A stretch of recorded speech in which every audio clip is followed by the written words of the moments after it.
Thanksgiving dinner went silent the second my mother raised her glass. She stood tall, wine in hand, neighbors leaning forward, relatives expectant. Then she smiled, a thin, practiced smile, and said it. My biggest mistake, she paused, letting the tension linger, was her. The word her landed like a blade. All eyes shifted to me. Plates clinked, then stilled. No one moved. No one spoke. I rose slowly, my own glass steady in my hand. You just lost your last ally, I said. My voice cut sharper than hers ever could, and then I walked out. It wasn't the first time she'd tried to humiliate me, but it was the last time I let her. I was raised in her shadow, the daughter she never wanted but refused to let go of, because controlling me gave her power. She controlled through whispers, through public humiliation disguised as jokes.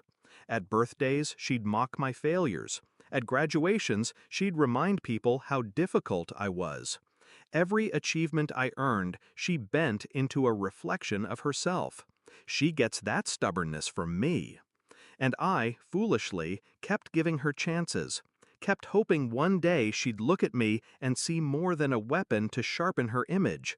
That Thanksgiving, I stopped hoping.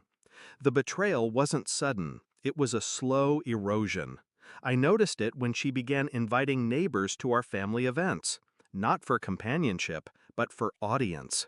She needed witnesses to her performance, and I was always the punchline. She never attacked my brother, never my father, only me.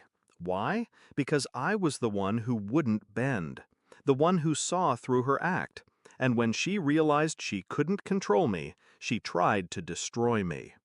I didn't scream that night. I didn't break plates or throw back accusations. That's what she wanted, a scene to feed on, something to twist into more stories about how unstable I was. Instead, I planned. Silence became my weapon.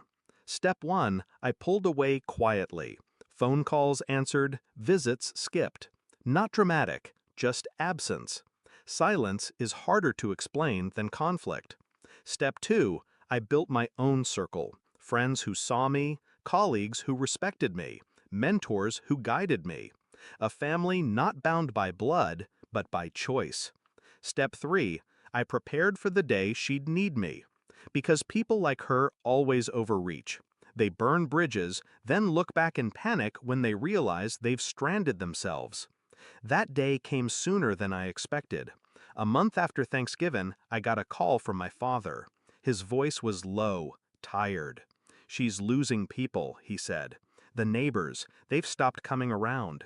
Your brother barely visits. Even the church group avoids her now. Of course they did. You can only play the victim for so long before people notice the pattern. And me? I didn't rush to fill the void. I let the silence grow. The confrontation wasn't planned, it just unfolded. She called one evening. Her voice was small, unfamiliar. Can we talk? I agreed. Not for her sake, for mine. We met at the same table where she'd humiliated me countless times. She tried to open with charm, but charm without an audience is just noise. Finally, she sighed. Why are you doing this? Why are you turning everyone against me? I looked at her, calm. I didn't turn anyone. You did. Her face twisted, searching for someone to blame. Anyone but herself. I leaned closer. You stood up at Thanksgiving and called me your biggest mistake. Do you know what everyone else heard? They didn't hear me fail. They heard you fail as a mother. Her mouth opened, but no words came. That was the moment you lost your last ally, I continued. And you handed me the knife yourself. I left her there, surrounded not by people, but by silence. That's the part no one tells you about revenge. It doesn't always come with fireworks. Sometimes it's just absence. A void so deep, the betrayer finally hears their own echoes. She calls less now. My father says she spends evenings staring out the window, waiting for someone to visit. But no one does. Because power built on humiliation crumbles the second the audience walks away. Do I feel guilt? No. For years, I wanted her approval. I bent myself into shapes trying to fit her shadow. That night at Thanksgiving, she showed me the truth. She never wanted a daughter. She wanted a mirror. And when I refused to be her reflection, she declared me her mistake. So I gave her what she made me: silence, absence, isolation.